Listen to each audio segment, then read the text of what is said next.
असर पड़ रहा है। और जो चुनाव आयोग सफाई दे रहा है, जो स्पष्टीकरण दे रहा है, जो तथ्य रख रहा है, उस पर आखिर कांग्रेस को भरोसा क्यों नहीं है? आज इस पर बात करेंगे, लेकिन पहले एक डिटेल्ड रिपोर्ट आपको दिखाते हैं, उसके बाद चर्चा को आगे बढ़ाएंगे।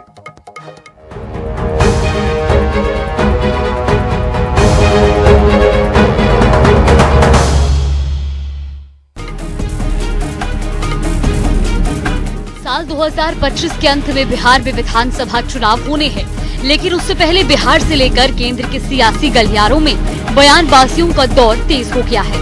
अब कांग्रेस नेता राहुल गांधी ने नवंबर 2024 में हुए महाराष्ट्र विधानसभा चुनावों को लेकर बीजेपी पर सीधा आरोप लगाया है। उन्होंने कहा कि इस चुनाव में मैच फिक्सिंग की गई थी, जिसमें पहले से ही बीजेपी की जीत तय करने की पूरी कोशिश की गई। दरअसल राहुल गांधी का कहना है कि बीजेपी ने और उसके सहयोगियों ने चुनाव जीतने के लिए 5 स्टेप की प्लानिंग की। अब महाराष्ट्र की तरह ही मैच फिक्सिंग अगली बार बिहार में होगी और फिर किसी भी राज्य में जहां बीजेपी हारती दिख रही हो।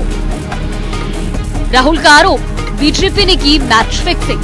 चुनाव आयोग ने अपने हिसाब से की नियुक्तियां, वोटर लिस्ट में फर्जी नाम जोड़े,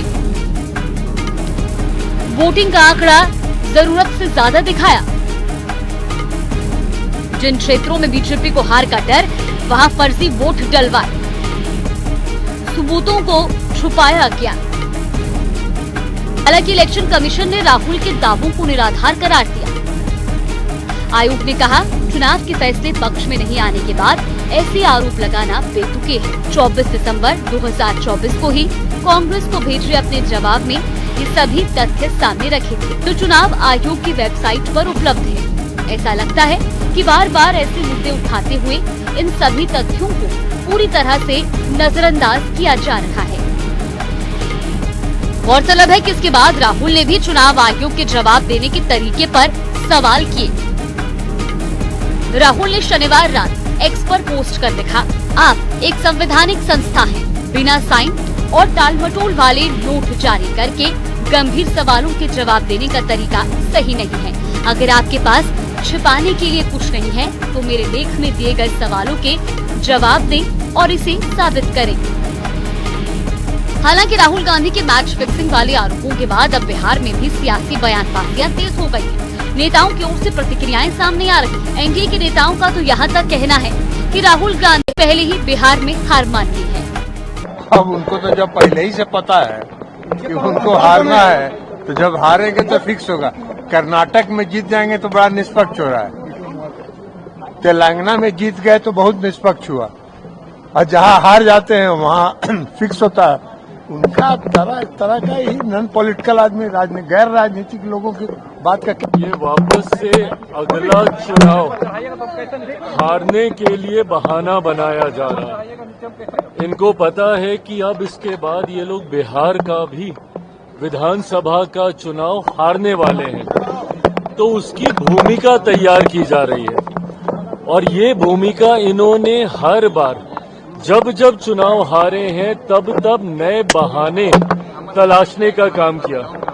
अभी तक ईवीएम पे ये लोग पूरा ठीकरा फोड़ने का काम करते थे कि भैया ईवीएम फिक्स्ड है, ईवीएम की वजह से हम लोग चुनाव हार रहे हैं। अभी तक ये चलता था। अब वो बहाना पुराना हो गया, तो अब इन्होंने पिछले चुनाव से, महाराष्ट्र वाले चुनाव से अब एक नया बहाना, जिसका इस्तेमाल इन लोगों ने दिल्ली में भी करने का काम किया। अब उस बहाने के तहत ये लोग क्या कह रहे हैं कि फर्जी वोटर तैयार किए जा रहे हैं, और जिसकी वजह से हम लोग चुनाव। तो वहीं भारतीय जनता पार्टी के राष्ट्रीय अध्यक्ष जेपी नड्डा ने भी राहुल गांधी के इस बयान को गैर जिम्मेदाराना बताया है। शब्द ही गैर जिम्मेदाराना है। आप हिमाचल जीत लेते हो, कर्नाटक जीत लेते हो, तब आपको कोई तकलीफ नहीं होती। आप जब चुनाव हार जाते हो, तो ये तो बचपन में सुना था ना कि जब जीतने लगो तो हम बहुत अच्छे क्रिकेटर और हारने लगो तो अंपायर गलत है। तो ये कोई तरीका थोड़ी ना है, सोचने का भी कोई तरीका नहीं है। और मैं सच बताता हूं, I am very serious about it. आप देखिए, उन्होंने 4 बार प्रेस कॉन्फ्रेंस किया, चारों में चारों अलग अलग आंकड़े हैं। इतने वोट जुड़ गए, इतने वोट जुड़ गए, हर बार आंकड़े अलग अलग हैं। तो जो इतने कैजुअल अप्रोच के साथ इतनी बड़ी संस्था को अटैक करते हो, कांग्रेस पार्टी को सोचना चाहिए कि उनका नेतृत्व कैसा है, क्या कर रहा है, क्या सोच रहा है, उसके बारे में वो सोचे। साल 2025 के अंत में बिहार में विधानसभा चुनाव होने हैं, लेकिन तारीखों के ऐलान से पहले ही सभी राजनीतिक दल पूरे दमखम के साथ मैदान में उतर गए। हालांकि राहुल गांधी के मैच फिक्सिंग वाले आरोपों के बाद अब बिहार में भी आरोप प्रत्यारोप का दौर जारी है। न्यूज डेस्क, जनता टीवी। इन आरोप प्रत्यारोप के दौर के बीच में सबसे बड़ा सवाल ये है कि आखिर चुनाव आयोग की निष्पक्षता पर सवाल क्यों? तथ्य वो रख रहे हैं, उन तथ्यों की स्वीकार्यता क्यों नहीं है? और राहुल गांधी जो कह रहे हैं उस बात में कितना दम है? और अगर राहुल गांधी ये कह रहे हैं कि बिहार में भी यही होगा तो इसके मायने क्या है? इस पर चर्चा करेंगे। कई खास मेहमान हमारे साथ जुड़ रहे हैं जिनके साथ इस चर्चा को हम आगे बढ़ाएंगे। समीर बाकरे, प्रवक्ता भारतीय जनता पार्टी, हमारे साथ जुड़ गए हैं। सिद्धार्थ तंवर, कांग्रेस का पक्ष रखने के लिए हमारे साथ हैं। हाजी मुकलेश शेख, एनसीपी से, वो हमारे साथ जुड़ गए हैं। और पूर्व उप चुनाव आयुक्त डॉक्टर आलोक शुक्ला जल्दी हमारे साथ जुड़ेंगे, चर्चा को आगे बढ़ाएंगे। समीर बाकरे साहब, ऐसा होता थोड़ी है कि 81% सीटें आप ले जाएं पूरे चुनाव में, मतलब भले ही 6 महीने हो गए हों, वो स्वीकार नहीं कर पा रही है कांग्रेस, और उनको लगता है कि बड़े पैमाने पर गड़बड़ी हुई है। उन्होंने कहा टारगेटेड सीटें जो पता था बीजेपी हारेगी, वहां फर्जी वोटिंग करवाई गई।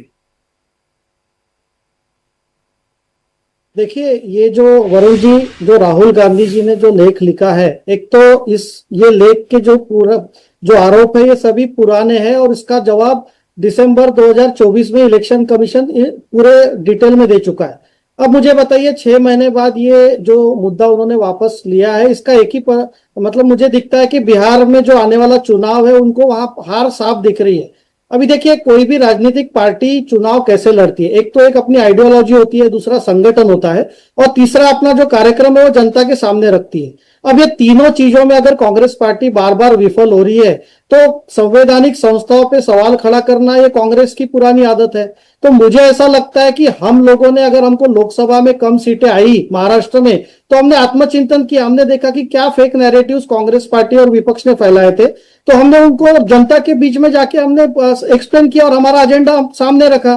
चाहे वो लाड़की बहन योजना हो, चाहे रोजगार का मुद्दा हो, चाहे मतलब किसानों का मुद्दा हो। तो जब हमारे मुद्दे के ऊपर जनता कन्विंस हुई और जीत पाई, तो राहुल गांधी ये हार पचा नहीं पा रहे। और ये आज राहुल गांधी जी का नहीं, ये कांग्रेस पार्टी का एक है, मतलब इंग्लिश में जो वो कहते हैं ना कि they think that they have eternal right to rule the country. उनको ऐसा लगता है कि हमारी पार्टी की सरकार बननी चाहिए। और जो उनके जो आरोप है इतने बेबुनियाद है। आप बताइए, आज तक जो इलेक्शन कमिश्नर अपॉइंट हुए 26 में से 25 तो केंद्रीय कैबिनेट के मतलब रिकमेंडेशन पे प्रेसिडेंट जी साहब ने अपॉइंट किए हैं। पहली बार 2023 में नरेंद्र मोदी जी ने एक्ट लाया जिसमें विपक्ष का एक नेता इंक्लूड किया गया है। दूसरा, राहुल गांधी जी बोल रहे हैं कि आज इतने वोटर्स ऐड हुए, तो आप 2004, 2009 और उसके बाद के भी देख लीजिए कि हर बार 30-32 लाख वोटर्स ऐड हुए, 4 से 4.5% नए वोटर ऐड होते हैं। उन्होंने और एक मामला उठाया कि मतलब 5 बजे का वोटिंग परसेंटेज इतना था और उसके बाद बढ़ गया। तो मैं आपको बताता हूँ, उसी वक्त जो झारखंड का चुनाव हुआ उसमें तो 12% की वृद्धि है। उसी वक्त कर्नाटक का 2023 का चुनाव है, तेलंगाना का है, जहां सब भाजपा हारी है।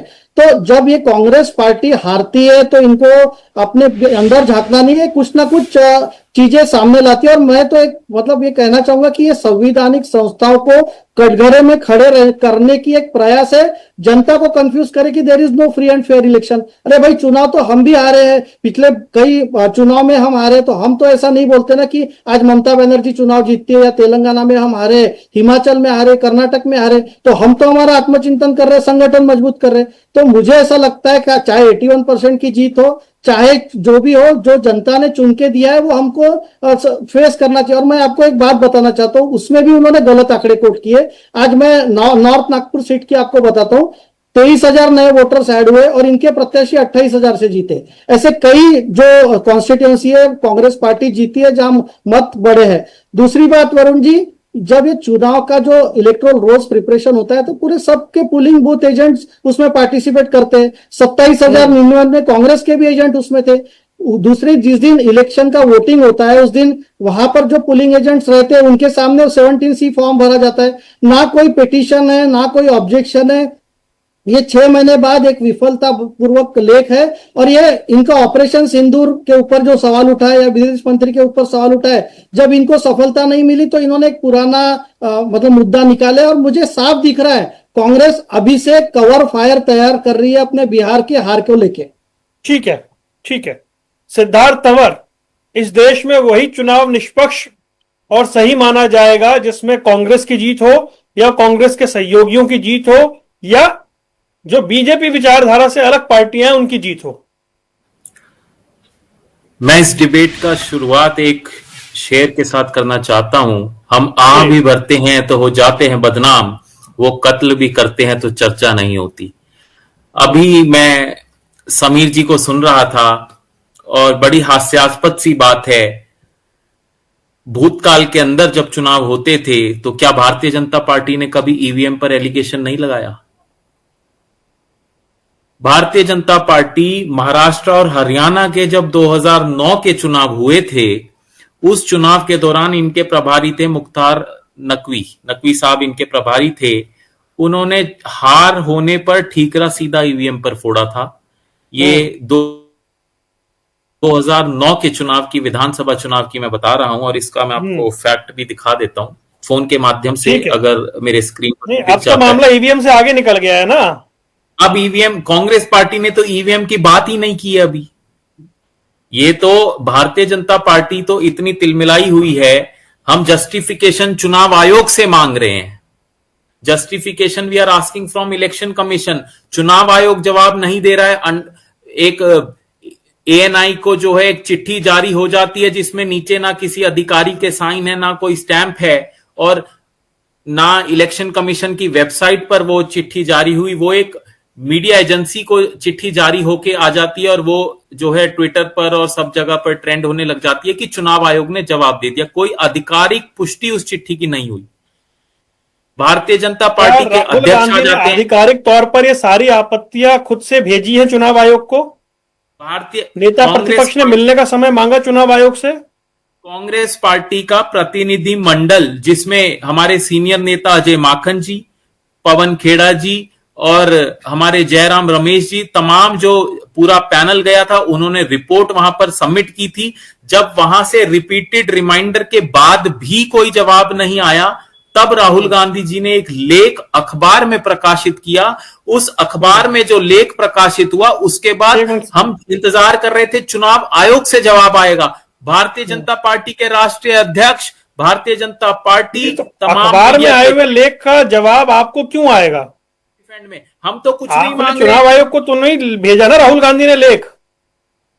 अखबार में लेख छपाए ना, तो अखबार में हमने जनता के लिए लिखा है। राहुल जी ने जो लेख लिखा है वो जनता के लिए लिखा है। आप ये उम्मीद क्यों कर रहे थे कि आपको जवाब आएगा?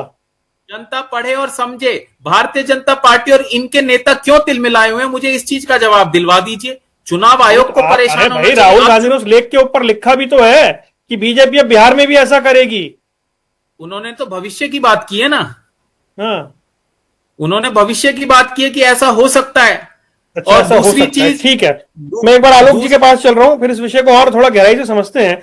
मुझे आलोक जी एक बात बताइए, जो बीएलए होता है, जो पोलिंग एजेंट होता है, क्या ये लोग नहीं भाप पाते इन सब चीजों को? जैसे आरोप हैं, अगर मतदाताओं की संख्या बढ़ा दी गई वहां पर और वहां पर जब इतने वोट डल रहे हैं ऐसा आरोप लग रहा है, तो वो सिग्नेचर भी तो करता है, मॉक पोल भी तो होता है, जब वो सील होती है तब भी तो सिग्नेचर होते हैं। मतदाताओं की संख्या बढ़ा दी गई तो इलेक्टोरल रोल जो होता है वोटिंग से पहले वो भी तो पार्टियों को दिया जाता है। तो क्या पूरी प्रक्रिया संदेह के घेरे में है या फिर इसे ऐसा माहौल बनाया जा रहा है, नैरेटिव बनाया जा रहा है कि संदेह के घेरे में मानी जाए? वरुण जी देखिए, हमको दो एक बातें अच्छे से समझनी होंगी, और वो ये कि यहां पर हम बात भारत निर्वाचन आयोग की कर रहे हैं, जो एक संवैधानिक संस्था है, और संवैधानिक संस्था होने के नाते उनको इस बात के लिए बहुत ज्यादा सजग रहना चाहिए कि उनकी क्रेडिबिलिटी क्या है। ये मैं 2 दिन से अखबारों में पढ़ रहा हूं कि कांग्रेस पार्टी ने चिट्ठी हमको नहीं लिखी। ऐसा पहले तो मैंने कभी नहीं देखा। मुझे याद है 2014 के चुनाव में एक बार एमजे अकबर साहब ने, तब तो वो किसी पॉलिटिकल पार्टी के भी नहीं थे, बाद में उन्होंने पॉलिटिकल पार्टी ज्वाइन की, एक मैगजीन में एक आर्टिकल लिखा था और उसका जवाब इलेक्शन कमीशन ने बाकायदा अपनी वेबसाइट पे भी दिया, उनको भी जवाब दिया। तो अगर लीडर ऑफ अपोजिशन और एक मेजर पॉलिटिकल पार्टी के कोई व्यक्ति एक ऑप-एड आर्टिकल लिख रहे हैं, कोई ऐसी यहाँ वहां की सुनी सुनाई बात नहीं कह रहे, तो उसका जवाब देना चाहिए और इस बात के पीछे नहीं छुपना चाहिए कि उन्होंने हमसे तो नहीं कहा। ये कोई बच्चों का खेल थोड़ी है। तो हो ये रहा है कि इलेक्शन कमीशन सामने नहीं आ रहा है, और इलेक्शन कमीशन सामने नहीं आ रहा है, इधर उधर के बहुत सारे लोग बहुत सारी बातें कह रहे हैं, इसलिए इलेक्शन कमीशन की जो क्रेडिबिलिटी है वो थोड़ी नीचे जा रही है, ऐसा मुझे लगता है। इस बात को उनको बहुत अच्छे से समझना चाहिए कि अनसाइंड चीज भेज दी। एक ये अखबारों में छपा है कि इलेक्शन कमीशन के प्रतिनिधि ने कहा कि गुमनामी की शर्त पर हम आपको बता रहे हैं, सूत्रों के हवाले से। ऐसा क्यों? मुझे ये याद है कि जब मैं इलेक्शन कमीशन में नौकरी करता था, उस वक्त तो बाकायदा प्रेस कॉन्फ्रेंस की जाती थी इलेक्शन की कमीशन की तरफ से, और प्रेस कॉन्फ्रेंस करके हर चीज का जवाब दिया जाता था। तो ये पर्दे के पीछे में छुपना जो है, ये मुझे लगता है अच्छी चीज नहीं है। दूसरी चीज जो आपने कही कि सबको दिखता है ट्रांसपेरेंट है, सही बात है, ट्रांसपेरेंट है, लेकिन सवाल यह है कि उससे ज्यादा अगर ट्रांसपेरेंट हो सके तो उसमें बुराई क्या है। आप ही के चैनल पे कुछ समय पहले जब ये राहुल गांधी जी ने पहली बार ये बात कही थी, तो एक डिबेट हुई थी जिसमें मुझे भी शामिल होने का मौका मिला था, और तब मैंने ये बात कही थी कि भाई जब 5 बजे या 6 बजे जब भी पोलिंग समाप्त होती है, तो जितने लोग वहां लाइन में खड़े होते हैं उनको उल्टी तरफ से एक पर्ची दी जाती है और दरवाजा बंद कर दिया जाता है। उसके बाद में उस कैंपस में कोई घुस नहीं सकता। तो क्या कारण है कि हम उस वक्त गिनती करके और उसी समय क्यों नहीं बता सकते कि इतने लोग हैं अभी रास्ते में, अभी लाइन में लगे हुए हैं, लाइन में खड़े हुए हैं? वो संख्या क्यों ऐसी बढ़ती चली जा रही है? और मैं तो 2014 तक इलेक्शन कमीशन में था, इतनी ज्यादा संख्या तो कभी नहीं बढ़ी। तो ये सारी बातें हैं। मैं ये नहीं कह रहा हूं कि कोई घपला हो गया, मैं ये नहीं कह रहा हूं कि कोई इलेक्शन कमीशन ने बहुत गड़बड़ कर दी। शुक्ला जी, लेकिन क्या जब आप कह रहे हैं कि ट्रांसपेरेंसी तो है, पर उस पर बार बार क्वेश्चन उठाए जाएं तो फिर वो ट्रांसपेरेंसी सवालों के घेरे में आती है। मैं ये कह रहा हूं, जब मतलब मैं तो बड़ी बेसिक सी बात समझना चाह रहा हूं। मुझे याद है कि भाई एक एक मतदाता की जो पर्ची है वो घर घर आती है, तो इलेक्टोरल रोल तो ऑलरेडी होता ही है ना हाथ में हर पार्टी के। क्यों कह रहे हैं? ये उनको कहना चाहिए ना। सवाल यह कि इलेक्शन कमीशन क्यों चुप है, वो क्यों नहीं सामने आते? उनको अपनी बात कहनी चाहिए आकर के। तो वो चुप है इसलिए इतनी बातें हो रही हैं, उनको चुप नहीं रहना चाहिए। चुनाव आयोग ने डिटेल्ड सारे जो इनके सवाल थे उनके जवाब भेजे इनको पहले। उन तथ्यों से कांग्रेस संतुष्ट नहीं है, उसने फिर वही क्वेश्चन रेज किए हैं। सोचिए कि अगर एक मेजर पॉलिटिकल पार्टी एक डेमोक्रेसी में संतुष्ट नहीं है तो उसको संतुष्ट करने की जिम्मेदारी तो चुनाव आयोग की है ना। आप ये सोच के देखिए कि हमारा जनतंत्र इसलिए मजबूत है क्योंकि सभी पक्ष, सभी पार्टियां इलेक्शन कमीशन से संतुष्ट होती हैं। सुप्रीम कोर्ट के आगे क्यों नहीं यह सवाल उठता कि सुप्रीम कोर्ट किसी से मिल गया? ये तो नहीं कहा जाता। हाई कोर्ट किसी से मिल गया नहीं कहा जाता। इलेक्शन कमीशन मिल गई, ये बात कोई कह रहा है, यही अपने आप में इलेक्शन कमीशन के लिए शर्म की बात है। तो ये बातें शायद तब नहीं उठी जब जो इलेक्शन कमिश्नर थे वो रिटायर हुए और एक पार्टी के सीधा देश के सीधा कैबिनेट मंत्री बन गए, राज्य मंत्री बन गए, एमओएस बन गए। एक इलेक्शन कमिश्नर रिटायर हुए और सीधा फिर जाकर लोकसभा का चुनाव लड़ गए टिकट लेकर के, और तब तो ऐसी प्रक्रिया भी नहीं थी चयन की। खैर रुकिए, मैं आता हूं आपके पास, अगर पूरी प्रक्रिया ही सवालों के घेरे में है तो। हाजी शेख साहब, भाई आप लोगों ने चुनाव कैसे जीता?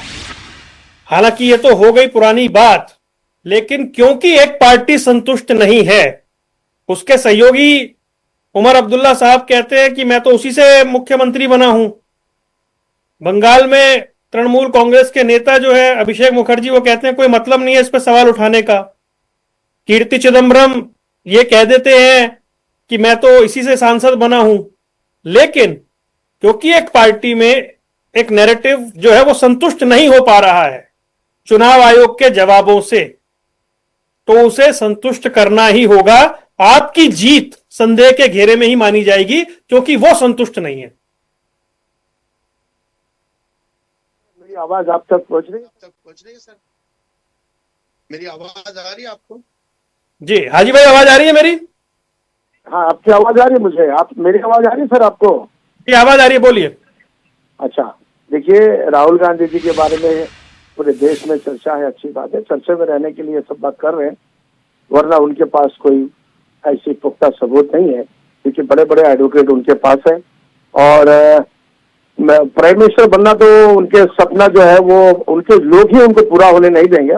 भारत देश में वो बहुत तेजी से काम कर रहे हैं, विपक्ष का लीडर है, लेकिन उनके साथ जो बैठे हैं और वो जो वरिष्ठ लोग हैं, कहीं ना कहीं राहुल गांधी जी को प्राइम मिनिस्टर बनने कांग्रेस के लोग नहीं देना चाहते हैं। ये एक अलग बात है कि चुनाव आयोग पे आज बातें चर्चा हम कर रहे हैं आपके चैनल के माध्यम से। चैनल का धन्यवाद, आपने हम लोगों को बुलाया। देख लीजिए, फारूक अब्दुल्ला साहब का स्टेटमेंट देख लीजिए, ममता बनर्जी का देख लीजिए, उनके भतीजे का। महाराष्ट्र के हमारे बीजेपी के अभी हमारे भाई साहब तो सारे बातों को तो आपके चैनल में रख दिया है। तो ये क्या है दोस्त, जो इन्होंने अभी, मैं एक छोटी सी बात आपसे रखूंगा आपके चैनल में, कि इन्होंने जो गठबंधन किया था सभी के साथ, नीतीश अपना ये जो ममता बनर्जी से लेके सारे लोगों के साथ में, अखिलेश यादव के साथ, सभी लोगों के साथ, तो उस पर एक शायर है कि आए दोस्त तेरी दोस्ती हमें कबूल, आए दोस्त तेरी दोस्ती हमें कबूल, जहां तेरा फसीना वहां मेरा खून, जहां मुझको मार पड़ी वहां तो गुल। तो ये लोग सिर्फ एक ही काम सुबह शाम कि राहुल गांधी को प्राइम मिनिस्टर बनाना चाहते हैं कांग्रेस के कुछ लोग, क्योंकि कांग्रेस के लोगों के अंदर अभी लीडर, सभी लोग लीडर बन गए, कार्यकर्ता कोई है ही नहीं। कार्यकर्ता अगर होता तो इलेक्शन के दौर पे लोगों को पूछते, उसके बाद कांग्रेस में कोई एक्टिव मेंबर का काम नहीं चल रहा है, जमीनी स्तर पे ना बूथ वाइज किसी को मेंबर बनाया जा रहा है। अब दूसरे कोई अच्छा ना रहा है, खा रहा है, तो मीठा मीठा घप घप कड़वा कड़वा थू थू, तो ये जहां पर चुन के आए वहां की बातें नहीं कर रहा है। ये बातें कहां कर रहा है? इनके पास कोई मुद्दा नहीं है। मुद्दा यह है कि नरेंद्र मोदी साहब प्राइम मिनिस्टर कैसे बने, कैसे महाराष्ट्र के चुनाव जीत के। अरे भाई 6 महीना हो गया, आपको चुनाव आयोग ने 2024 में जवाब भी दिया है। आप चुनाव आयोग को पूछे ना, आप तरह तरह की बातें करके, मुद्दा आपके पास है नहीं। विकास, हम देश विकास की तरफ जा रहा है, हमारे लीडर जो है उनका नाम दुनिया में है, दुनिया के अंदर नाम हो रहा है, और सारे जनता उनके साथ है। 80% लोग जो है लगभग उनके ध्यान को भटकाने का काम जो कर रहे हैं। और ये 140 करोड़ जो भी लोग हैं हम भारत देश के अंदर, इनके अंदर सबको पता है कि राहुल गांधी जो एक लीडर है, वो लीडर कांग्रेसियों के लिए है, भारत के जनता के लिए नहीं है। क्योंकि जनता के लिए लीडर होता तो इस तरह की बातें नहीं करता, मर्द वाली बात करता, मर्द वाली बातों के अंदर चुनाव आयोग को हिला के रखता, और चुनाव आयोग को ये बहके ये जो बिहार के चुनाव को देखता हुआ ये सब बातें कर रहा है। जनता में चर्चा है, आप जमीनी स्तर से काम नहीं करोगे, आप दूल्हा बनने चले। अरे भाई, आप कम से कम तो जमीनी स्तर से आपके जिला अध्यक्ष, तालुका ब्लॉक अध्यक्ष, सब सारे चीजों से तो खबर लीजिए। मुंबई, नसीम खान मुंबई शहर में रहता है, उनको कांग्रेसियों ने हराया। गुलाम नबी आजाद साहब को इतना टोर्चर किया, बाहर चला गया, उनके ऊपर रशीद, बड़े बड़े लीडर बाहर हो गए। आप, मैं समाज जो है उस हिसाब से बात करता हूँ, अपने घर को संभाल नहीं पा रहा है, आरोप लगाया जा रहा है। पहले अपने घर पे दिया, मेरी दुश्मनी तो अंधेरे से है, हवा बेवजह मेरे खिलाफ है। तो ये राहुल गांधी के घर में ही दुश्मन है। राहुल गांधी साहब के पार्टी के अंदर जो लोग दादागिरी करके, जैसे नाना पटोले साहब महाराष्ट्र के अध्यक्ष थे, उनको हटा दिया गया, अब वो बारीक काम कर रहा है, कांग्रेस के लिए अच्छा काम कर रहा है, इंक्वायरी करवा दिया। क्योंकि वो अपने पास एक्टिव मेंबर नहीं बनने को लोग तैयार है, और बातें कर रहे, चुनाव आयोग की बातें कर रहे हैं, आप ईवीएम की बातें कर रहे हैं। आजकल कोई संविधान से बढ़ के कोई चीज नहीं है। तो आपके पास कोई अगर एविडेंस है तो आप उसकी बातें करें, लोगों को बताइए कहाँ गलत किया, कहाँ कितना हुआ। कुछ नहीं, सिर्फ हवाबाजी की बातें। जनता हमारे साथ है, हम समीर वाकरे, ठीक है समीर वाकरे भाई, देश की एक मुख्य विपक्षी पार्टी को शक है, नेता प्रतिपक्ष को शक है, जीत पे सवाल है, तो भाई उनका संशय दूर होना चाहिए, चाहे कोई भी दल हो, और वो शक दूर होगा तो लोकतंत्र के प्रति भरोसा बढ़ेगा। अगर वो सवाल पूछ रहे हैं तो उसमें आपत्ति क्या है? देखिए वरुण जी, सवाल पूछ रहे हैं, इसमें कोई आपत्ति नहीं, लेकिन अगर कोई सोने का नाटक कर रहा है तो उसे जगा नहीं सकते। जो सोए हुए आदमी को जगा सकते हैं और सोने के नाटक वाले को नहीं जगा सकते। आपको एक एग्जांपल बताता हूं, मैं डॉक्टर शुक्ला जी को सुन रहा था अभी, उन्होंने कहा कि चुनाव आयोग जवाब नहीं दे रहा। 24 दिसंबर 2024 को चुनाव आयोग ने एक डिटेल्ड लेटर लिख के कांग्रेस पार्टी को इसका जवाब दिया है। तो ये कैसा एक नैरेटिव क्रिएट करने की कोशिश की गई है कि चुनाव आयोग मतलब पार्शियलिटी कर रहा है। मेरा ऐसा कहना है कि विपक्षी पार्टी हो, चाहे कांग्रेस पार्टी हो, चाहे छोटी से छोटी पार्टी हो, इनको पूरा अधिकार है लोकतंत्र में सवाल खड़ा करने का। लेकिन सवाल जो खड़ा करे वो कोई सवाल का कोई बेस तो होना चाहिए। आपको लग रहा है कि ये गलत हो रहा है इसलिए नहीं, आप कोई तथ्य है, कोई प्रमाण है, कोई आप उसका एग्जाम्पल दे रहे, कुछ भी नहीं दे रहे। आप कोई भी आर्बिट्री आंकड़े निकाल के लाते हैं। उसी वक्त झारखंड के चुनाव हुए, जब उसके बीच का जो डिफरेंस है अगर 5 बजे और 6 बजे के बीच का, वो आप कन्वीनियंटली कोट नहीं करते। तो मेरा ऐसा कहना है वरुण जी कि ये जो कन्वीनियंस से झूठ बोलना है, झूठ बोलो और बार बार झूठ बोलो, क्योंकि कांग्रेस को एक समझ में नहीं आ रहा है कि हम लोग जनता के पास किस मुद्दे पे जाए। जो जो मुद्दे कांग्रेस पार्टी लेती है वो पूरे विफल होते हैं, क्योंकि कांग्रेस पार्टी के जो मुद्दे रहते हैं वो जनता के फेवर में ही नहीं रहते। ऑपरेशन सिंदूर में पूरी दुनिया भारत का विजय मना रही है और राहुल गांधी का क्या स्टेटमेंट है कि भाई साहब आपके जहाज कितने गिरे। तो इस तरीके से राजनीति नहीं होती है। अगर आपको महाराष्ट्र में सेटबैक आए है तो आप जनता के बीच में जाइए, आपको समझ में आएगा आपकी कहां गलती हुई है। कोई आइडियोलॉजी का कोई नहीं है, इधर शिवसेना बैठी और इधर मतलब उद्धव ठाकरे जी की शिवसेना बैठी थी और इधर कांग्रेस पार्टी बैठी थी। क्या इनके आइडियोलॉजी का मेल है? वीर सावरकर को ये गाली दे रहे और उद्धव जी उनको गाली दे रहे। तो मुझे ऐसा लगता है जो विरोधाभास की आइडियोलॉजी है, जो राहुल गांधी को शायद समझ नहीं आ रही है, समझने के बाद वो हार स्वीकार नहीं कर पा रहे, क्योंकि एक फैमिली डायनेस्टिक पार्टी इनको लगता है कि हमको ही रूल करने का अधिकार है। तो आज जनता बदल चुकी है, जनता के पास इंफॉर्मेशन है। और आप देखिए वरुण जी, इतना मीडिया है, हर चीज का जो एक मॉनिटरिंग रहता है चुनाव आयोग पे। तो मुझे तो आश्चर्य लगता है कि इतने बड़े अधिकारी जो पूर्व उप चुनाव आयुक्त रह चुके हैं, वो एक फैक्ट्स को सही तरीके से प्रेजेंट नहीं कर रहे।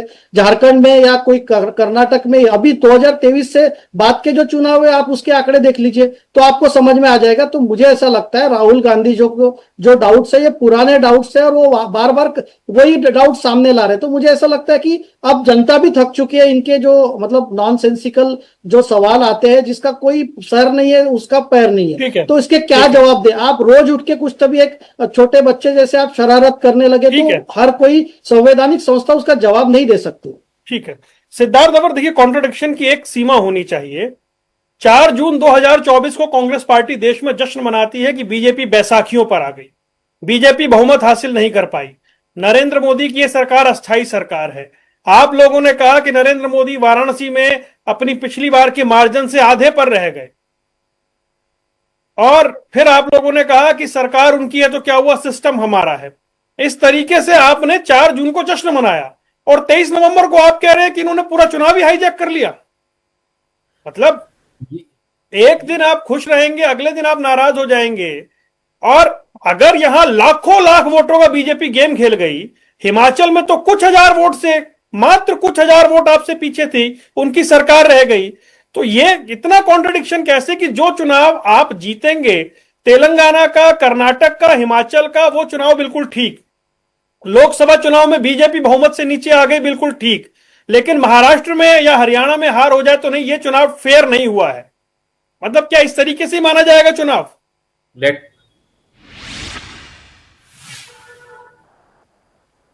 2024 में मई का जब रिजल्ट आया था तो महाराष्ट्र के चुनाव के अंदर Congress party single largest party बनी थी। हमारे 13 लोकसभा के सांसद जीत करके आए थे, और जब विधानसभा का रिजल्ट आया उसमें हमारे सिर्फ 16 विधायक जीत करके आए हैं। भारतीय जनता पार्टी के 9 सांसद जीत करके आए थे और इनके विधानसभा में 132 विधायक जीत करके आए। ये आंकड़े मैं बता रहा हूं। ऐसी कौन सी जादू की छड़ी घुमाई गई थी कि 5 महीने में ऐसा हो गया कि कांग्रेस जो लोकसभा में इतना अच्छा परफॉर्म कर रही है, वो विधानसभा में एकदम धरातल पर आ जाती है। हरियाणा के अंदर मतदाता के कैसे मत का मैं बता, अरे एक मिनट भाई, अरे सुनिए तो सही, एक मिनट सुनिए। आप इस तरीके से आप मतदाता की बुद्धि पर सवाल उठाते हैं। अब मेरी बात सुनिएगा, 2019 का उड़ीसा का नतीजा बता रहा हूं। लोकसभा और विधानसभा के वोट एक ही दिन डलते हैं, एक ही बार में डलते हैं। सुन लीजिए ना, 147 में से सीटें जीती 112 बीजेडी ने, और उसी समय लोकसभा चुनाव में बीजेपी ने सीटें जीती दुगनी सेम टाइम पे। आप 5 महीने की बात कर रहे हैं तो सेम टाइम पे ऐसा होता है। हरियाणा के अंदर 5 सांसद कांग्रेस पार्टी के जीत करके आए। विधानसभा में आप देख लीजिए, विधानसभा में भारतीय जनता पार्टी की सरकार बन रही है, वहां पर कोई नाम लेवा नहीं था भारतीय जनता पार्टी का कि इनकी सरकार वापस आ जाएगी। धरातल पर हमने भी काम किया है, फीडबैक लोगों से लिया गया था, वर्कर्स ने फीडबैक दिया था, सर्वे हुए थे। भारतीय जनता आज पार्टी हरियाणा में आपके सारे नेता क्या कह रहे हैं बैठक में? आज तक आपके नेता कह रहे हैं कि भीतरघात हुआ, गलत लोगों को टिकट दिया गया, एक भी विधायक का टिकट नहीं काटा गया, उसमें से आधे से ज्यादा विधायक हार गए, आपके जितने विधायक थे सबको रिपीट किया गया। ये तो आपके लोग कह रहे हैं भाई साहब, अब ये फीडबैक दे रहे हैं वो।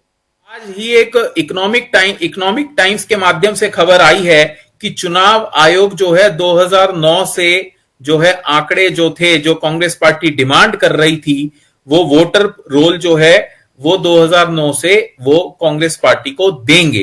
कांग्रेस पार्टी की ये इकोनॉमिक टाइम्स के माध्यम से आज ही खबर प्रकाशित हुई है। मैं और राहुल गांधी जी ने भी ये सवाल उठाया है कि कांग्रेस पार्टी जो डेटा मांग रही है वो जो है डिजिटल मशीन रीडेबल फॉर्म में हमें डेटा उपलब्ध कराया जाए। कांग्रेस पार्टी और जो आज टेक्नोलॉजी देश में दुनिया में चल रही है, एआई हो गई और जितने तमाम सॉफ्टवेयर्स हैं, उससे हम लोग जो है डेटा को चेक करना चाहते हैं। वहां पर आपको भी याद होगा चुनाव में राजस्थान, मध्य प्रदेश, छत्तीसगढ़ में आपकी सरकार बनी थी और 4 महीने बाद लोकसभा चुनाव में वाइप आउट हो गया था सर। 4 महीने बाद नवंबर 2018 में मध्य प्रदेश, राजस्थान, छत्तीसगढ़ तीनों में आपकी सरकार बनी थी और उसके 4 महीने बाद वाइप आउट हो गया था। उड़ीसा में तो बीजेपी के सांसद ज्यादा और सरकार बनी बीजेडी की 2019 में। एक ही समय में दोनों वोटिंग होती है। मतदाता के विवेक पर प्रश्न क्यों उठा रहे हैं आप लोग? देखिए, राजस्थान के अंदर हम चुनाव हारे, हमने उसको एक्सेप्ट किया, उस पर हमने कोई अरे नहीं सर, आप जीते 2019 में। मैं अभी विधानसभा जो चुनाव हुए थे मैं उस पर बात कर रहा हूं। अभी विधानसभा जो आपने कहा कि महाराष्ट्र में आपने लोकसभा में शानदार प्रदर्शन किया, 5 महीने में ऐसा क्या हो गया? मैं मतदाता के विवेक पर प्रश्न उठाने की बात कर रहा हूं कि 2019 के लोकसभा चुनाव से 5 महीने पहले महाराष्ट्र, छत्तीसगढ़, राजस्थान तीनों राज्यों में आपकी सरकार बनी और 5 महीने बाद एकदम वाइप आउट हो गया वहां से लोकसभा में। उसी पर आ रहा हूं 2019 से लेकर के और 2024 के शुरुआत तक जो है महाराष्ट्र के अंदर 31 लाख वोटर जुड़ता है। 5 साल में 31 लाख वोटर जुड़ता है और 2024 के लोकसभा चुनाव से और विधानसभा चुनाव के 5, इसलिए कांग्रेस पार्टी सवाल उठा रही है ऐसा क्या हो गया महाराष्ट्र में कि 5 महीने में आपके बीएलए, आपके वो सबने कहां कंप्लेंट की उस टाइम? कोई शिकायत क्यों नहीं दर्ज कराई? आप चेक कीजिए ना, जो कांग्रेस का प्रतिनिधि मंडल गया था उसमें ये सब पोस्ट इलेक्शन ना सर, उसी का तो रिजल्ट कांग्रेस पार्टी मांग रही है। बीएलए कब कंप्लेंट करता है? During election. उसी के लिए पोलिंग एजेंट कब कंप्लेंट करता है? 1 लाख बूथ थे महाराष्ट्र में, 1 लाख बूथ सर। मैं और नहीं ये जो आप कह रहे हैं कि हमारी तो उस टाइम इतनी सीटें आई थी, अरे भाई दिल्ली के अंदर बीजेपी 7 की 7 लोकसभा सीटें जीतती रही, 5-6 महीने बाद आम आदमी पार्टी से हार जाती थी, कभी 3 सीटें कभी 8 सीटें। वो जनता के मानस पर मत जाइए, जनता तय करती है किसे जिताएगी। मैं इस बार के महाराष्ट्र के जो चुनाव हैं उसी के संदर्भ में राहुल जी ने चिट्ठी लिखी है, मैं उसी के संदर्भ में अभी बात कर रहा हूं। 2019 से 2024 इसका आप जवाब दीजिए ना। 2000 दे रहे हैं आप चुनाव आयोग के वरुण जी, मैं जवाब देना चाहूंगा इसका। आप चुनाव आयोग के या भाजपा के प्रवक्ता की तरह बात कर रहे हैं। आप ये सब बातें मत करिए ना। मेरा कौन सा सवाल गलत है ये बताइए। मेरे को यही तकलीफ होती है कि आपसे काउंटर कर लो तो आप लोग परेशान हो जाते हैं। आपने कहा कि महाराष्ट्र के लोकसभा चुनाव में हम सबसे बड़ी पार्टी थे, 5 महीने में ऐसा क्या हो गया? जब मैं आपको उदाहरण दे रहा हूं कि दिल्ली में बीजेपी 7 सीटें जीतती रही, 100% सीटें जीतती रही और विधानसभा चुनाव में 3 सीटें आई बीजेपी की, अगली बार 8 सीटें आई बीजेपी की। वो उदाहरण भी तो आपको देखना पड़ेगा ना। दे रही है कि 2019 से 2024 तक 31 लाख वोटर ऐड होता है और 2024 के लोकसभा से और विधानसभा के 5 महीने के अंदर 41 लाख वोटर ऐड होता है। ऐसा क्या है कि 5 साल में तो सिर्फ 31 लाख वोटर ऐड हो रहा है? और 5 महीने में 41 लाख वोटर ऐड हो रहा है, उसी का तो स्पष्टीकरण हम मांग रहे हैं। अब चुनाव आयोग ने बोल दिया कि हम जो है समीर वाकरे इतना वोटर कैसे ऐड हो गया अभी बताइए, इसका जवाब आप लोगों ने धांधली करी है। देखिए वरुण जी, मुझे तो आश्चर्य लगता है कि इन्होंने अपने आंकड़े का कोई स्टडी नहीं किया है। 2004 में जो है वो 29 लाख वोट ऐड हुए थे जनरल इलेक्शन और असेंबली इलेक्शन के बीच में, और जो 2009 में जो है वो 30 लाख ऐड हुए थे जो 4.69% थे। अभी जो ऐड हुए वो सिर्फ 4.26% है। अगर और एक आपको आंकड़ा दे दूं कि 2004 से 9 के बीच में महाराष्ट्र में 1 करोड़ वोटर ऐड हुए हैं 2004 से 9 के बीच में। 2009 से 14 के बीच में 75 लाख ऐड हुए हैं, और 14 से 19 के बीच में 63 लाख ऐड हुए हैं, और 19 से 24 के बीच में 71 लाख ऐड हुए। तो मेरा ऐसा कहना है जो आंकड़े ये जो सिलेक्टिव कोट कर रहे हैं उसको परिप्रेक्ष्य में आप देखेंगे तो मतलब लोकसभा चुनाव से विधानसभा चुनाव के बीच में पिछली बार 4.69% वोटर ऐड हुआ, इस बार 4.26% ऐड हुआ है। सिद्धार्थ जी अपनी बात रखिएगा, फिर आलोक जी के पास जा रहा हूं। जो 5 साल की एवरेज है उसमें वो कह रहे हैं 40 लाख 50 लाख, उस फिगर पे मैं एग्री कर रहा हूं। 5 साल में इतना वोटर ऐड हो रहा है, पर 5 महीने में ऐसा क्या हो गया कि 40 लाख वोटर ऐड हो रहा है? पिछली बार लोकसभा चुनाव से विधानसभा चुनाव के बीच में 4.69 वोटर ऐड हुआ परसेंटेज, और इस बार लोकसभा चुनाव से विधानसभा चुनाव के बीच में 4.26% ऐड हुआ। फिगर क्योंकि विधानसभा चुनाव में पार्टियां मेहनत करती है कि मैक्सिमम जो वोटर है वो एनरोल हो जाए। परसेंटेज पर बताइए, आप फिगर्स बताइए ना, लाखों की फिगर जो मैं बोल रहा हूँ परसेंटेज में कैसे समझ आएगा? मतलब मैं परसेंटेज रख रहा हूं तो परसेंटेज पर, अरे आप पिछली बार 4.69%, इस बार 4.26%, आप कह रहे हो परसेंटेज पर ना हो। यही नशा है इनके अंदर, कोई एक दूसरे को मानने को तैयार नहीं। लैंड डोरी ठीक नहीं है इनका, ना खाता ना भाई, कांग्रेस पार्टी कहे वही सही, इनका वही नारा है। हम तो आंकड़े मांग रहे हैं, अब चुनाव आयोग दे रहा है ना हमें 2000 पब्लिश आंकड़े, चुनाव आयोग ने हामी भरी है, पब्लिक डोमेन में आंकड़े ये आप वेबसाइट देख लीजिए, महाराष्ट्र इलेक्शन कमीशन की। डॉक्टर आलोक शुक्ला जी, मुझे एक बात बताएं कि ये परिस्थिति क्यों बीजेपी को या दूसरी पार्टियों को सवाल उठाने का मौका मिलता है कि एक ही समय में 2 राज्यों में चुनाव हो। हरियाणा में तो बीजेपी जीत जाए तो वहां की जीत सवालों के घेरे में है, और दूसरे राज्य में चुनाव हो वहां पर कांग्रेस जीत जाए तो वो सवालों के घेरे में नहीं है।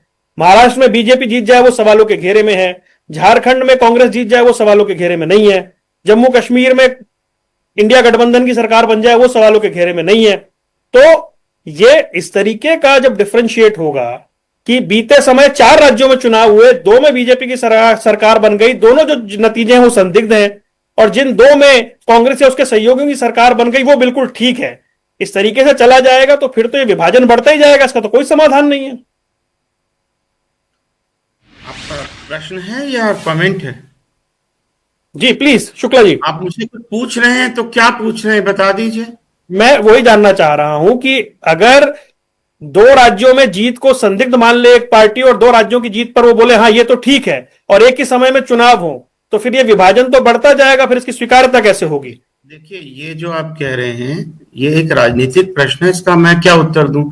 आपने अभी स्वयं कहा कि एक ही चुनाव में, और ऐसा हमने कई बार देखा है, एक साथ चुनाव होते हैं, एक साथ वोट डाले जाते हैं लोकसभा के और विधानसभा के, और लोकसभा में कोई और जीतता है, विधानसभा में कोई और जीतता है। मतदाता के विवेक पर हमको प्रश्न नहीं उठाना चाहिए। जो उठा रहा है वो राजनीति कर रहा है, और राजनीतिक पार्टियां राजनीति करती हैं, तो इसका उत्तर मैं तो नहीं दे सकता। इसका उत्तर तो कांग्रेस पार्टी अगर प्रश्न कर रही है तो वही दे सकते हैं, मैं क्या बताऊंगा। लेकिन मैं सिर्फ इतनी बात कहना चाहता हूं वरुण जी, इस चीज को हमें समझना होगा, हमें मतलब चुनाव आयोग को समझना होगा। दरअसल इसके पहले हमेशा ऐसा नहीं है कि ये सवाल पहले कभी नहीं उठे, ऐसे सवाल बहुत बार उठे। आपने बीच में मुझे रोक दिया था, आपने बताया कि बहुत सारे चुनाव आयोग मंत्री बन गए, ये बन गए। उस समय भी ये बात पे सवाल उठे थे कि मंत्री क्यों बन गए। उस समय भी ये एक हमारे मुख्य चुनाव आयुक्त थे, उनके बारे में कहा जाता था कि ये 10 जनपद के बड़े करीब हैं।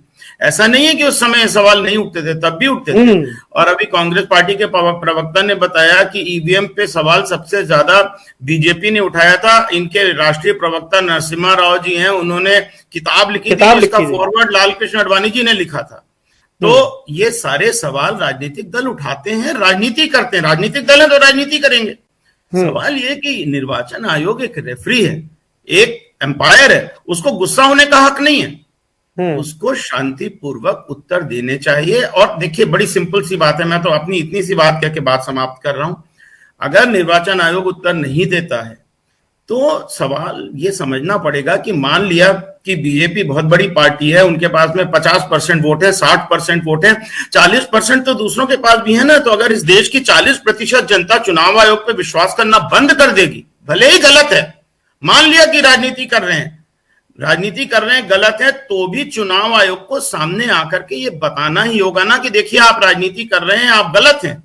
अदरवाइज अगर 40% लोग इस देश के ये कहने लगेंगे कि चुनाव आयोग निष्पक्ष नहीं है, तो फिर हमारा प्रजातंत्र कहां जाएगा? चुनाव आयोग को सामने आना चाहिए। मैं तो केवल इतनी बात कह रहा हूं, अच्छा, इसमें एक सवाल और ऐड कर रहा हूं स्वयं सामने आना चाहिए और स्वयं सामने आकर के उत्तर देना चाहिए। ये प्रॉप से और दूसरों से उत्तर दिलवाना अच्छी बात नहीं। इतनी सी बात। ये जब नवंबर में नतीजे आए और कांग्रेस ने शिकायत की, उसका लिखित में पूरा जवाब दे दिया गया, फिर सवाल उठाए जाए, फिर जवाब देना चाहिए। दिक्कत है इसमें कौन सी आपकी इज्जत कम हो रही है कि दोबारा से आपने उत्तर दे दी? दीजिए ना उत्तर, दिक्कत क्या है उत्तर देने में? दूसरों माने पॉलिटिकल पार्टी क्यों उत्तर दे चुनाव आयोग का? ये बात अच्छी नहीं है। मैं इतना ही कह रहा हूं, मैं तो अधिकारी के रूप में कह रहा हूं, मुझे कोई राजनीति से मतलब नहीं है। बीजेपी बहुत अच्छी पार्टी, कांग्रेस भी बहुत अच्छी पार्टी, सारे लोग अच्छी पार्टी हैं, सब राजनीति करते हैं और सब लोग चुनाव आयोग पे पहले भी आरोप लगाते थे, आज भी आरोप लगा रहे हैं, भविष्य में भी लगाएंगे।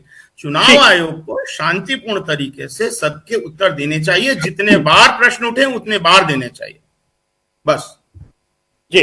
अब एक सवाल यह था कि बीजेपी ने 288 में से, मतलब गठबंधन ने 233 सीटें, इस एनडीए ने इसने जीत ली, यानी 81% सीटें जीत ली। समझ ही नहीं आया जनता को क्या हो गया। 5 महीने पहले तो वो जनता कांग्रेस के साथ थी, लेकिन इसी चुनाव में, इसी महाराष्ट्र चुनाव में नांदेड़ बाईपोल हुआ लोकसभा का।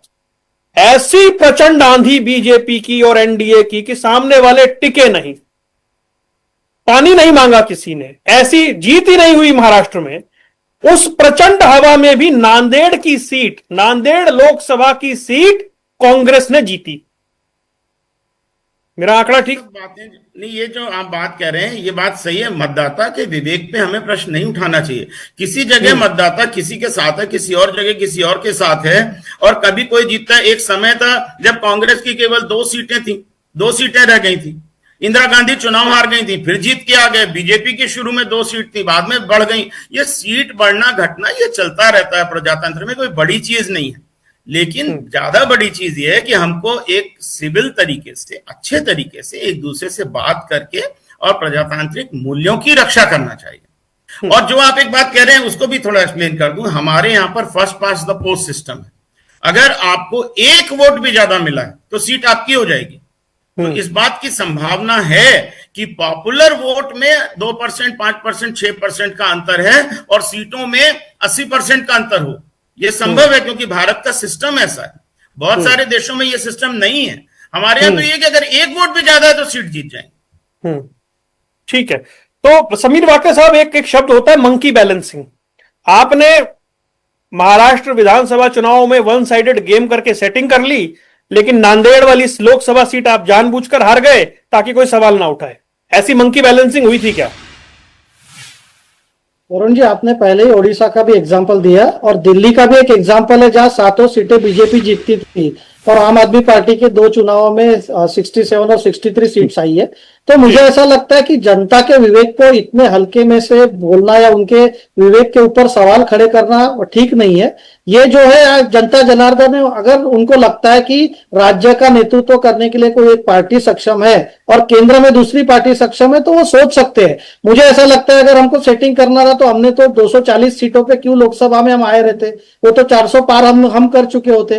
तो ऐसा है कि मतलब जनता को आप रिस्पेक्ट करोगे और जनता के सवाल उठाओगे और आपके बयानों में कंसिस्टेंसी रहेंगी तो जनता आपको बराबर चुनाव जिताती है। आप एक बार एक स्टैंड लोगे, दूसरे दिन दूसरा लोगे, ऐसा नहीं होता है। मंकी बैलेंसिंग से ज्यादा आप ये बोलोगे कि आपको अलग अलग डालों पे वो मंकी को घूमना नहीं चाहिए। मैं ये कहना चाहूंगा, एक आइडियोलॉजी को पकड़ के चलना चाहिए। रोज एक नया मुद्दा दैट इज कॉल्ड मंकी, मतलब वो अलग अलग डालों पे घूमना।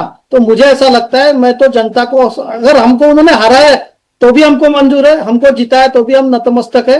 तो जनता के जनमत का सम्मान करना यही राजनीतिक पार्टी का कर्तव्य है, और फिर नए काम में। और एक छोटी सी बात कहना चाहूंगा, कांग्रेस पार्टी 8-10-12 साल से सत्ता से बाहर है, लेकिन भाजपा और हमारा जो जनसंघ था उन्होंने तो 60 साल सर मेहनत की हुई है। तो आज हम लोग कोई हारे नहीं थे, हम तो लगे रहे और हम यहां तक पहुंचे। कांग्रेस पार्टी को ना उनके पास अभी कार्यकर्ता बचे, इनके पास सिर्फ लीडर है और कुछ वोटर्स है। तो कार्यकर्ता, क्योंकि कार्यकर्ता की उन्होंने कभी संगठन की तरफ ध्यान ही नहीं दिया। तो मेरा ऐसा कहना है, Congress party should go back to the drawing board, अपने आइडियोलॉजी को समझे। 370 हटाने में सलमान खुर्शीद जस्टिफाई कर रहे और राहुल गांधी अपोज कर रहे। तो ये जो द्विधा मनस्थिति कांग्रेस पार्टी की है, इसके कारण ही जनता उनको बार बार रिजेक्ट कर रही है। ठीक है, अब शेख साहब के पास एक बार चलते हैं। हाजी शेख, मुझे एक बात बताएं कि भाई अब ये हो गया चुनाव, लेकिन ये मूड में तो आ सकता है ना कि आप लोग भी अलग हो गए, शिवसेना भी अलग हो गई, वहां बिखराव था, और कांग्रेस के अंदर ही उद्धव ठाकरे को लेकर बहुत ज्यादा ऐसी यूनिटी थी ही नहीं नीचे से, तो वो मानस बना नहीं। और उद्धव ठाकरे जिस विरासत से आते हैं वो विरासत थी हार्डकोर हिंदुत्व की, फिर वो चीजें वो पब्लिक में जस्टिफाई नहीं हो पाई, या फिर ये नतीजे ही ऐसे थे कि आप लोगों को भी यकीन नहीं हुआ कि ऐसे रिजल्ट आ सकते हैं।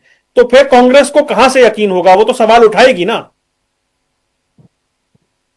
देखिए, कांग्रेस की बातें अब बार बार जो इस चीज में चर्चा चल रहा है, आज एक बहुत जोरदार देश के अंदर उसको मुद्दा बना लिया चुनाव आयोग का, तो वो कांग्रेस के लोगों को पहले बात तो काम करना पड़ेगा। और जो राहुल गांधी साहब जो है यूथ को आगे लेने की कोशिश कर रहे हैं, राहुल गांधी के साथ में जो वरिष्ठ लोग थे, राजीव गांधी के साथ वाले लोग थे जिन्होंने उनके साथ काम किया, आज सब नाराज है। पहली बात तो बूथ वाइज ब्लॉक अध्यक्ष, तालुका, जिला, ये सारे लोग उसके अंदर बंबई कमेटी या महाराष्ट्र कमेटी के अंदर तालमेल ठीक नहीं है। देश के अंदर हर जगह इनके अंदर, एक दिग्विजय सिंह को देख सकते हैं, कमलनाथ सिंह को कैसे किए, उसके बाद सचिन पायलट साहब ने भी क्या किया राजस्थान के सरकार के साथ। तो इनके घर में तालमेल ठीक जब सीधा होगा, जनता तो इनके साथ में जो वोट कर रही है वो क्यों वोट करे? जनता को पता है कि भाई इनके अंदर कोई मास लीडर नहीं है। मास लीडर जो जब मास लीडर होगा कोई, तो ही तो पार्टी को सपोर्ट करेगा ना। अब ये महाराष्ट्र के अंदर जर तर मर, इस पे हम विश्वास नहीं रखते हैं। बात यह है कि विकास काम करना चाहिए जनता के लिए, इनके लोगों ने काम नहीं किया। और काम अगर महाराष्ट्र के एमएलए किया होता, आवाज उठाया होता जनता के हित में, जनता के लिए, तो फिर वो चीजें जो है आज उनके लोग बैलेंस करके खुद ही चल रहे हैं, कहीं ना कहीं सेटिंग में चल रहे हैं सब। तो राहुल गांधी साहब को ये समझ में नहीं आ रहा है। राहुल गांधी साहब तो बहुत दूर निकल चुका है, लेकिन आधे इधर जाओ आधे उधर जाओ, बाकी मेरे पीछे आओ, और पीछे बेचारे के कोई नहीं है। तो ये उनके पास कोई मुद्दा नहीं होने के कारण बिहार के चुनाव को देखता हुआ देश के अंदर जहां जहां जीते उसके बारे में बात ही नहीं कर रहे। अब वो सर कह रहे हैं कि भाई चुनाव आयोग को बार बार ये चीज का जवाब देना चाहिए, बिल्कुल देना चाहिए, लेकिन किस लिए? और पार्टी क्यों आवाज नहीं उठा रहे? दूसरे पार्टी के लोग भी तो लिखना चाहिए ना उनके साथ मिलकर। तो राहुल गांधी अकेला जहां तक ये आवाज उठा रहे तो लोग उन पर शक कर रहे हैं, जो लोग वोटर है उन पर शक किया जा रहा है, राहुल गांधी शक कर रहे हैं। तो वोटर की भी एक वोटर जो है वो कंफ्यूज में चल रहा है कि भाई हम क्या करें, कहां जाए, क्योंकि राहुल गांधी जी का ऐसा कहना है कि हमारी सुनवाई नहीं हो रहा है, राहुल गांधी जी को जवाब नहीं मिल रहा है, यही कैसेट बच रहे हैं ना, यही चीजें को चला रहे हैं हर जगह। अरे भाई, आपके जनता अगर आपके साथ है, वोटर अगर आपके साथ है, आपके कार्यकर्ता आपके साथ है, तो फिर आप सुन के आइए। लेकिन आप वो नहीं करोगे, आप आरोप पे आरोप लगा रहे हैं। कोई अच्छा काम कर रहा है उस पर आरोप लगा रहे हैं। आपके एमएलए जो है सुबह यहाँ रात को दूसरी जगह नाश्ता करता है, उस पे ध्यान नहीं दे रहे। आपके एमपी भी जितने भी हैं, बहुत से माल बनाया हुआ है, वो लोग भी बैलेंस करके चल रहे, दुश्मनी किसी से ले ही नहीं रहे। राजनीति में मारो या मर जाओ, दो ही चीज है ना। जनता के हित के लिए, जनता के लिए आवाज उठाओ। टाल मटोल बातें, टाल मटोल चीजें करते हैं। सांसद में भी जोकरपन, ये लोकसभा के अंदर जब भाषण होता है वो भी एक भाषण देखते हैं किस तरह की हंसकर मजाक मस्ती किया जाता है। इस तरह की देश के अंदर कभी नहीं होता था। ये उनके पक्ष की तरफ से जो डट के बात करना चाहिए वो चीजें मुझे तो दिखाई नहीं दे रहा। जनता के हित के लिए वो टाइम पास कर रहा है, वो खुद बैलेंस में चल रहा है हर जगह। कभी नरेंद्र मोदी की तारीफ करता है, पूरे भारत के देश के सरकार की तारीफ किया जाता है, कभी फिर विरोध किया जाता है। तो लोग उस पर भरोसा कैसे करेंगे बताइए? अभी तारीफ ही कर रहे थे ना मोदी जी का, बीच में आपने देखा है मीटिंग भी किया, 1-1 घंटा आधा घंटा। अभी कल ही हालात में मैंने देखा। तो ये मैसेज क्या जा रहा है जनता के बीच में? आप एक तरफ तो टारगेट किसको कर रहे हैं, चुनाव आयोग को कर रहे हैं, बीजेपी के साथ में बैठ के मीटिंग भी कर रहे हैं, और आपके एमएलए बीजेपी के साथ वायरल वीडियो में हंस रहे हैं, नाश्ता कर रहे हैं बीजेपी के एमएलए के साथ में। सर समय इतना ही है। सिद्धार्थ भाई जल्दी से एक जवाब दीजिए, लोकसभा चुनाव 2024 बिहार 40 में से 30 सीटें एनडीए ने जीती हैं, तो फिर उस लिहाज से 5-6 महीने, चलो अब तो 1 साल से ऊपर हो जाएगा, मूड क्या रहेगा वो, और अगर आपको आशंका है कि बिहार में गड़बड़ हो सकती है तो आपकी पार्टी की तैयारी क्या है? देखिए, कांग्रेस पार्टी के वहां पर प्रभारी लग चुके हैं, प्रभारी काम कर रहे हैं। राहुल जी भी 2-3 यात्राएं अभी बिहार में जाकर के कर चुके हैं। प्रधानमंत्री जी जो है अभी यहाँ पर हमला हुआ जो है उसके बाद वहां से विदेश से आके सब सोचते हैं कि वो इंतजार करेंगे और कुछ कार्यवाही करेंगे, वो वहां प्रचार में निकल जाते हैं।